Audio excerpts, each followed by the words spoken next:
Dr. Anthony Fauci says Americans should be wearing masks when they're in public. I do it when I'm in the public for the reasons that A, I want to protect myself and protect others, and also because I want to make it be a symbol for people to see that that's the kind of thing you should be doing. Dr. Fauci says while face masks aren't 100% effective, they're a valuable safeguard that also show respect for others.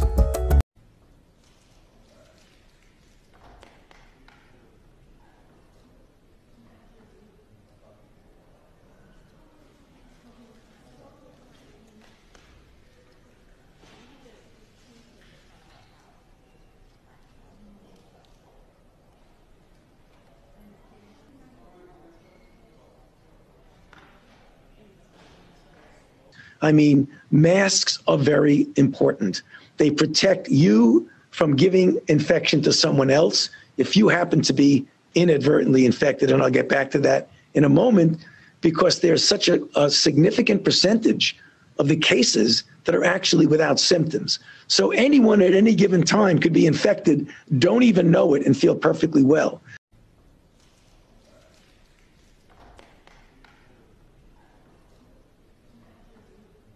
This mother, Diane Downs, shot her kids at close range, drove them to the hospital while they bled all over the car, claimed a scraggy-haired stranger did it. And you'll see when you see the video, she can't even pretend to be an agonizing mother. What you want to look for here is an incredible discrepancy between horrific events that she describes and her very, very cool demeanor. And if you look closely, you'll see duping delight throughout this video. But at night, when I close my eyes, I can see Christy reaching her hand out to me while I'm driving, and the blood just keep coming out of her mouth. And that, maybe it'll fade too with time, but I don't think so. That haunts me the most.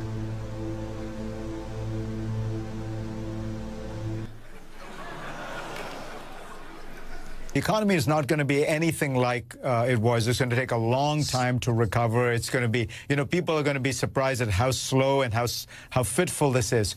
Fire, war, earthquakes. And so government, Dr. Fauci's doing a very good job of saying the numbers are what count here. If we have, 1 in 10,000 side effects, that's, way more, 700,000 people who will suffer from that. Hopefully this will renew our sense that we're kind of in this together, in our communities and our country. And, we're all in this together. We've got to get rid of coronavirus from the entire world.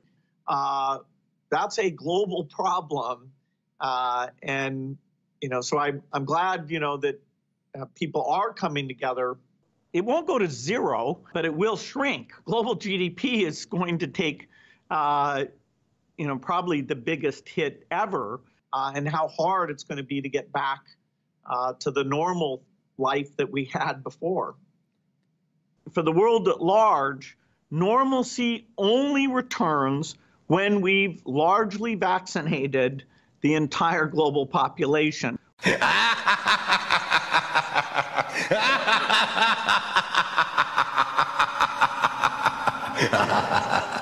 Cases in many states, there's less than 200 cases right now. You're saying even in those states, the same kind of shutdown needs to occur? Well, let's say you have 100 cases, and let's say you don't do a shutdown, then it grows 33% per day. So you take 100, you get 1,000, you get 10,000. It's exponential growth, 33% per day. So what now? What now? 33% per day. Thank you, Mr. President. And I'm just going to ask you directly about this with regard to the flow of information. From the very beginning, you received a lot of criticism regarding that, in particular about Dr. Anthony Fauci. He is world-renowned in contagious diseases, and there were reports out there that he was being muzzled. Can you tell us that this widely respected expert, Dr. Fauci, will have every opportunity to tell us the truth? Well, that's a very dishonest question, because he has had that ability to do virtually whatever he's wanted to do. In fact, he was never muzzled.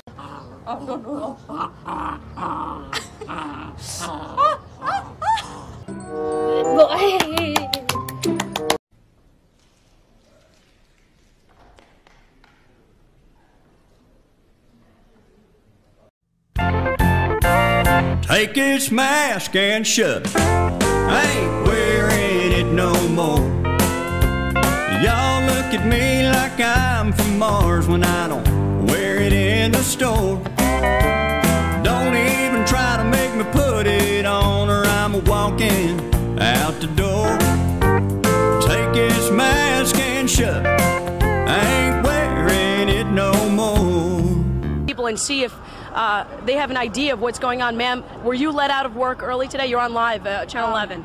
I was at the work. I work on 55 Water for TD Waterhouse. We saw the whole thing. You saw everything? The plane hit. We saw the second plane. We saw when the thing blew up, the fire, and we lost it. Everybody just left. That was it. Can you just tell me, you were on the ground. Tell me your name. Oh, I'm sorry. My name is Jeanette. Jeanette. Oh, God. You're obviously...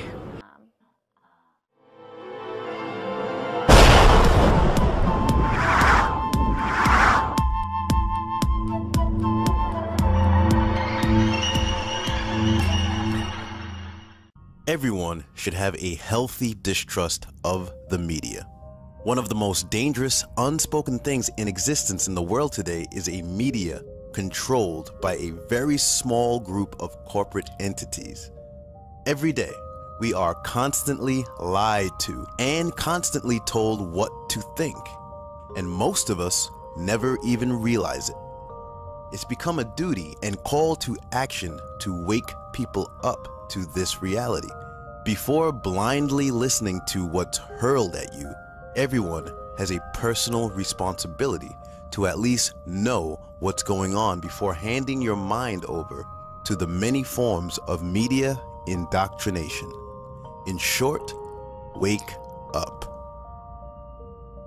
It becomes a frustrating experience to wake people up from the matrix, so to speak, and constantly overhear people all around still completely misdirected and mired in false narratives. The day after the attack in Paris, for example, almost everyone immediately began talking about how crazy people in the world are today, changing their profiles to French flags and immediately posting support and condolences. And the irony was that no one had a clue about what really happened or why the entire world was made to watch.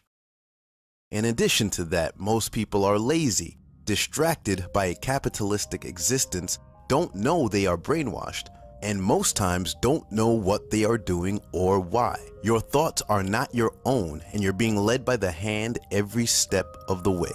Most people openly and defiantly do not trust their governments.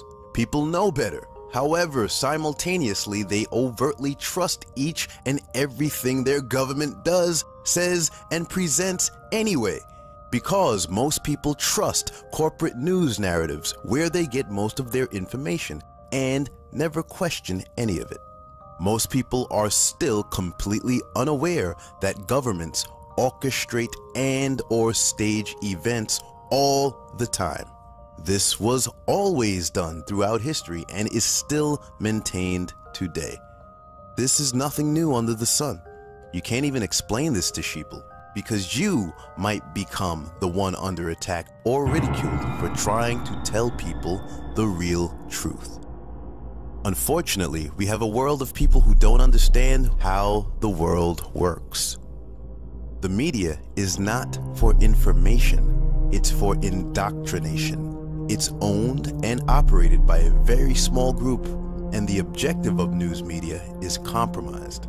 It's not about informing you about what's going on in the world. The main function is to carry out agendas and control what you think, how you behave, and what you believe. We're in a live exercise here.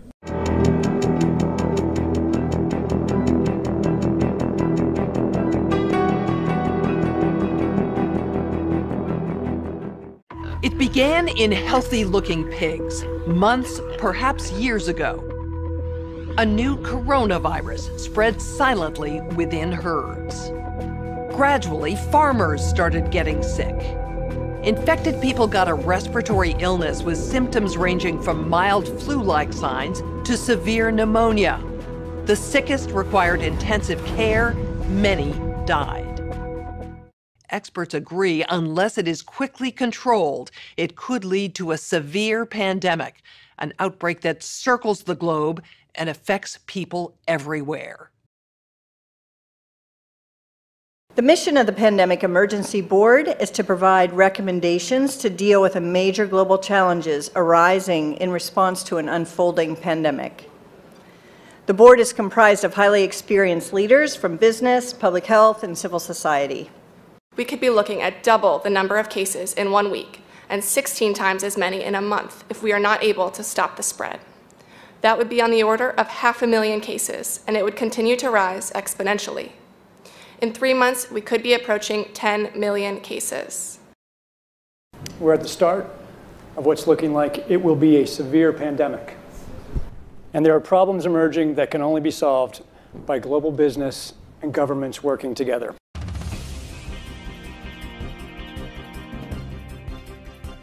We have known about CAPS-like viruses in animals and people for decades, but have not been successful at developing a licensed vaccine. And sure, there are new technologies that may help, but it's going to be difficult. I am not optimistic about having a vaccine in time to be relevant during this pandemic. So the policy crisis in question for this board in this meeting is this: how should governments, business, and international organizations allocate and distribute pandemic antivirals and medical supplies to the people who need them most? What we've seen work very well in the HIV field is, in fact, procurement through the Global Fund. So having a centralized mechanism, so financially able to procure on behalf of affected countries would be critical. I think the second thing is it's going to be very important that for the business sector, for manufacturers of antivirals, that we have clarity around what the need is and where the need is and who are making the decisions. I think that given that the countries most affected are those that are low and middle income countries with unequal access to technology, to finances, the UN has a worldwide footprint, universally recognized, and universal membership. A global stockpile would certainly help ensure more rational and strategic allocation, but the reality is that we don't have the logistics capability, even within the UN, to bring that together in one place and run it. So this is where I think a collaboration between the international organizations like the World Health Organization and the private sector, which runs these supply chains for many purposes every day, understand where the supplies are, make smart decisions about how to allocate them to the people who need them in the places that need them the most, and then work with the industry to move those supplies from where they are today to where they need to be.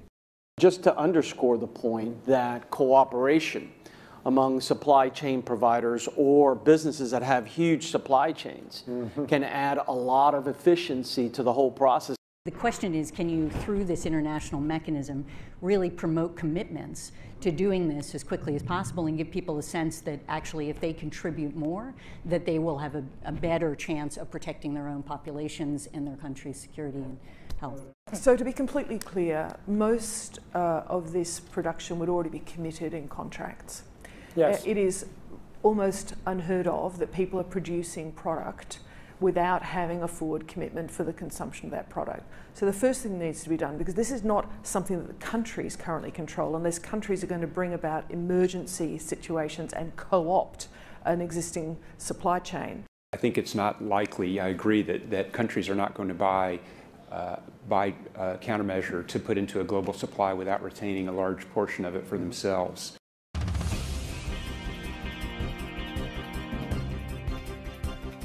Public health agencies have issued travel advisories, while some countries have banned travel from the worst affected areas. As a result, the travel sector is taking a huge hit. Travel bookings are down 45%, and many flights have been canceled. A ripple effect is racing through the service sector. Governments that rely on travel and tourism as a large part of their economies are being hit particularly hard. How should national leaders, businesses, and international organizations balance the risk of worsening disease that would be caused by the continued movement of people around the world against the risks of profound economic consequence of travel and trade bans. If there's some sense that there's a UN institution that can do all of this, then I worry we're suffering from a delusional disorder on the power of the UN. It's really important to get those industries and their trade associations and an efficient leadership established, which is decentralized, but has a collective responsibility and accountability. And that needs to be supported by the public leadership. What is essential, what is non-essential travel, we have to clarify this. Otherwise, if we go down to 20% bookings over a long period, the company will run down. That's a fact. You know, there's a whole complex set of issues in a highly interdependent world on supply chains that are just in time. We need to think about how much flex there is in that just-in-time supply chain system and make sure it keeps running.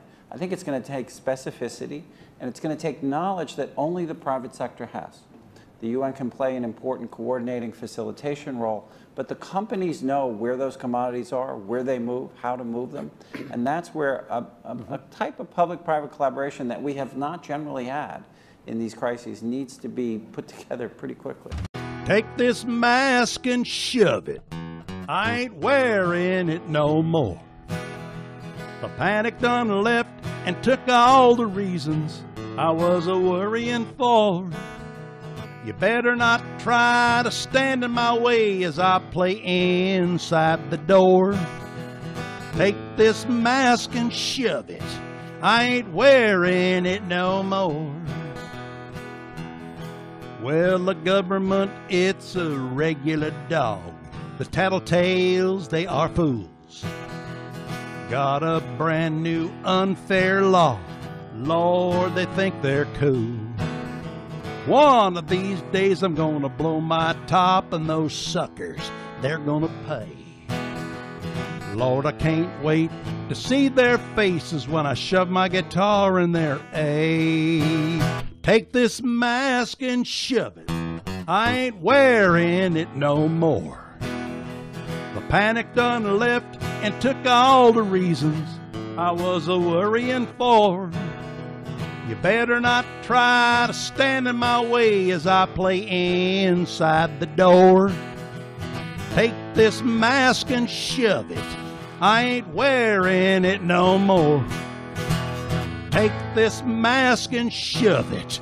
I ain't wearing it no more. You're violating my constitution. Okay, well, this is private property. This private property has food. I have a right to buy food without being forced to participate in a fake global false flag pandemic. We are not out of money yet. But the fact is we are trending in a dangerous direction and something needs to change.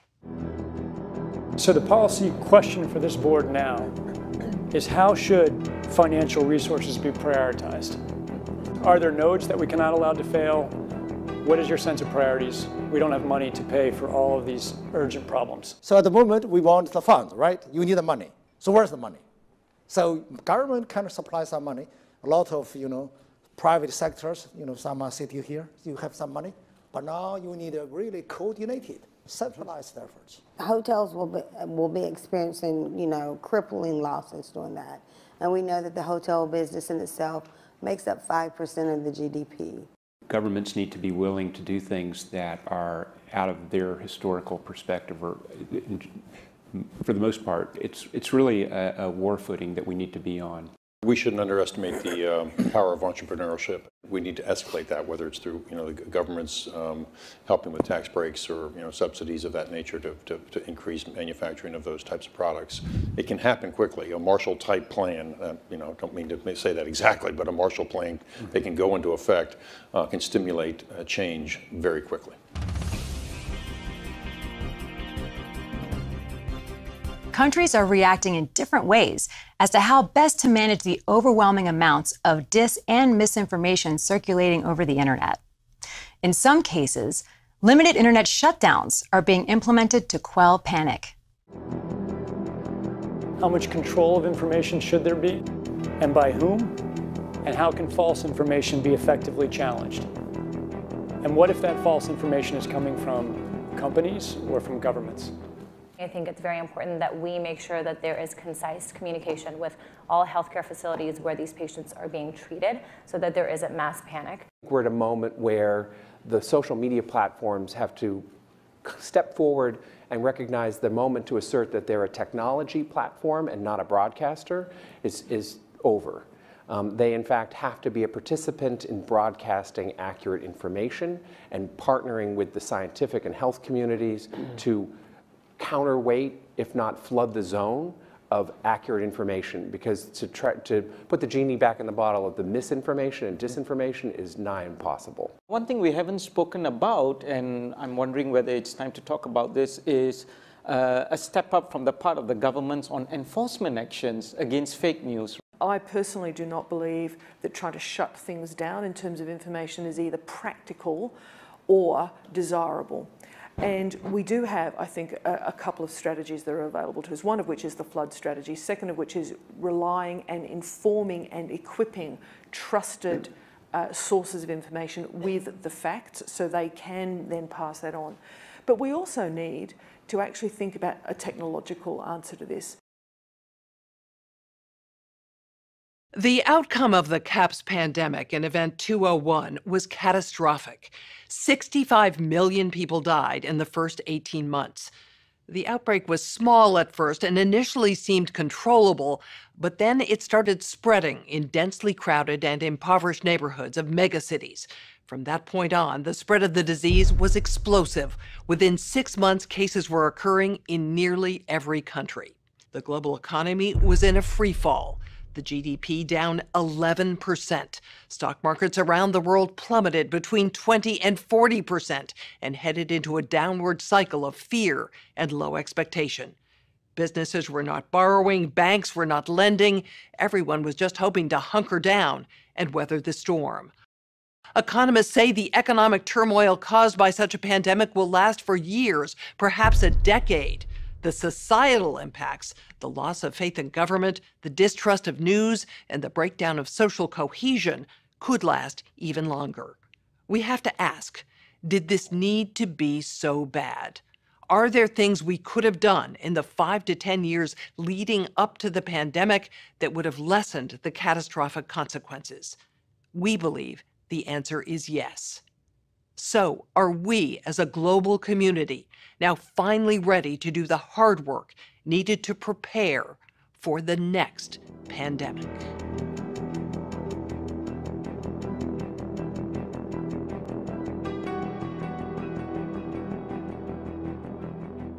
People and see if they have an idea of what's going on. Ma'am, were you let out of work early today? You're on live, Channel 11. I was at the work. I work on 55 Water for TD Waterhouse. We saw the whole thing. You saw everything. The plane hit. We saw the second plane. We saw when the thing blew up, the fire, and we lost it. Everybody just left. That was it. Can you just tell me, you were on the ground. Tell me your name. Oh, I'm sorry. My name is Jeanette. Jeanette. Oh, God. You're obviously... Are you stupid or something? I'm as stupid as a stupid does. Are you crazy? Or just plain stupid? Stupid as stupid does, Mrs. Blue. I guess. Are you stupid or something? Stupid as stupid does, sir.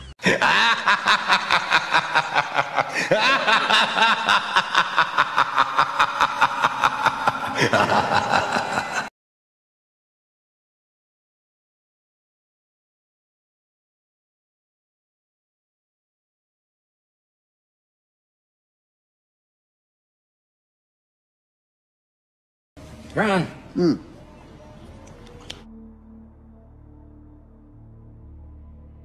Hello. I've been thinking about you and I don't even know your name. Larry. Larry Crown. Hi. This is, Lala. Larry and Lala. I don't think so. I used to be Catherine until I looked in the mirror and saw a girl named Talia. You? Lance. Lance Corona. Who's cutting my Where's Larry Crown? Maybe you got the flu. We're on Tom Hanks's Instagram. And you may want to be sitting down and watching this video. You will not believe this one. So, of course, as some of you know, Tom Hanks contracted the so-called virus in Australia. All right, and apparently Tom Hanks is a lover of typewriters. You know, he's a typewriter aficionado, collector. So let's see what happened on this Instagram post here. Hey folks, good news. 1 week after testing positive in self-isolation, the symptoms are much the same. No fever, but the blahs. Folding the laundry and doing the dishes leads to a nap on the couch. Bad news, my wife, at Rita Wilson, has won 6 course straight hands of gin rummy and leads by 201 points. Leads by 201 points. But I have learned not to spread my Vegemite so thick. I traveled here with a typewriter. He traveled there with one typewriter. Okay? And one I used to love. Used to love. You know why he's saying used to love? Well, we'll get to that in a second. We're all in this together. Flatten the curve, of course. So, can you guess which typewriter brand he so happened to travel with and had with him as he contracted this deadly virus? You guessed it. Corona. Corona.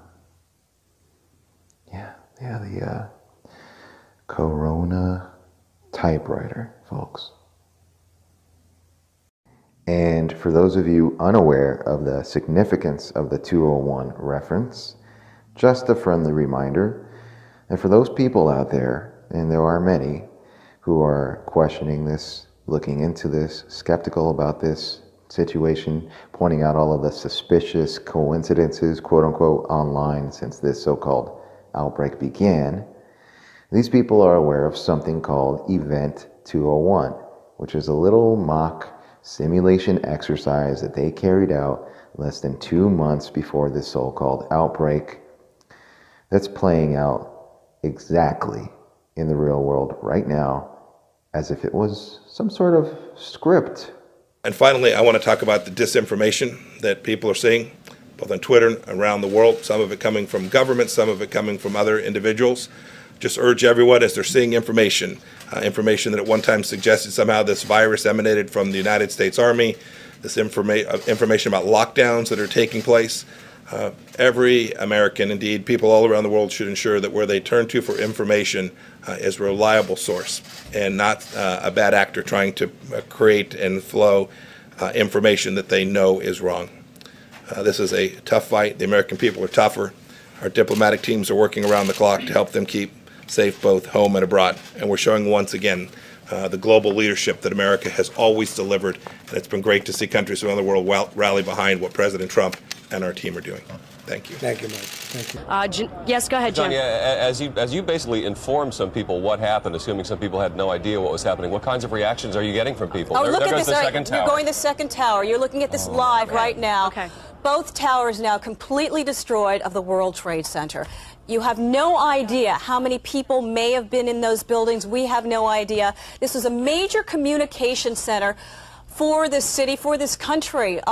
Many government offices in those towers.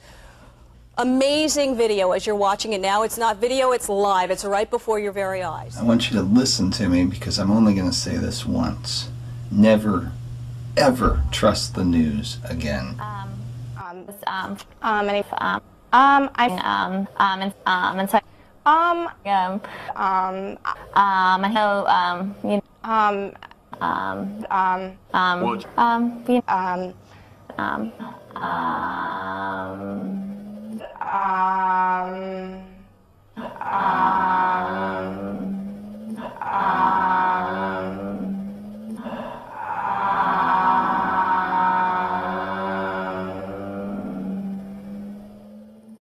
is it the same crisis actress, but I don't even know how many different things, like it's 3 or 4 or 5 or 6 or 7 different fake hoax shootings, gun grabs.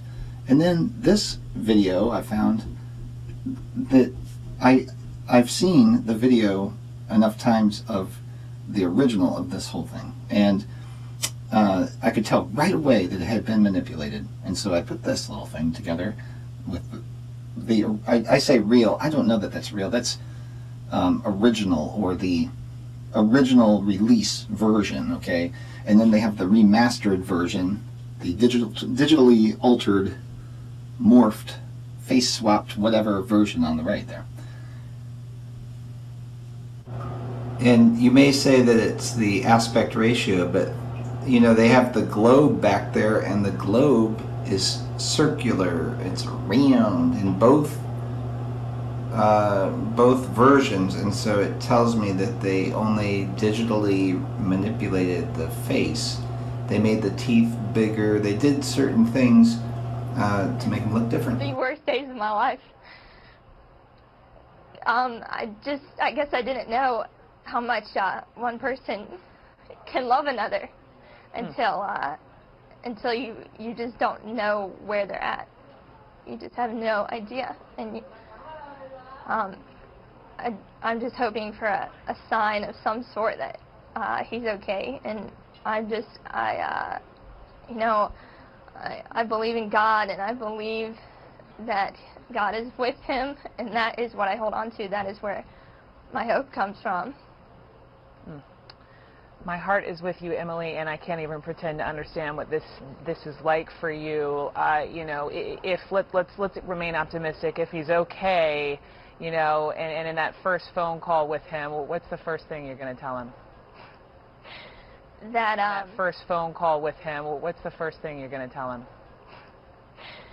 That God is our Savior, and that if we can make it through this, then there is nothing that can stand between us. And I just cannot wait to see his smile, and I'm just in hope that that time will come very shortly. And yeah. Emily Eisenman, I am thinking only happy thoughts for you. Thank you so much for the time. Let's stay in touch. The only way to really cure that what's on the inside is understanding that Jesus Christ died for our sins. And so to me, on a micro level, it's understanding. Oh, and just like that, we lost him. I know, I heard you guys rapping me. Hi, I'm Fox San Antonio's Jessica Headley. And I'm Ryan Wolf. Our greatest responsibility is to serve our Treasure Valley communities, the El Paso, Las Cruces communities, Eastern Iowa communities, Mid-Michigan communities. We are extremely proud of the quality, balanced journalism that CBS 4 News produces. But we are concerned about trouble and trying to get irresponsible, one-sided news stories plaguing our country. In my line of work, you got to keep repeating things over and over and over again for the truth to sink in, to kind of catapult the propaganda. We're in a live exercise here.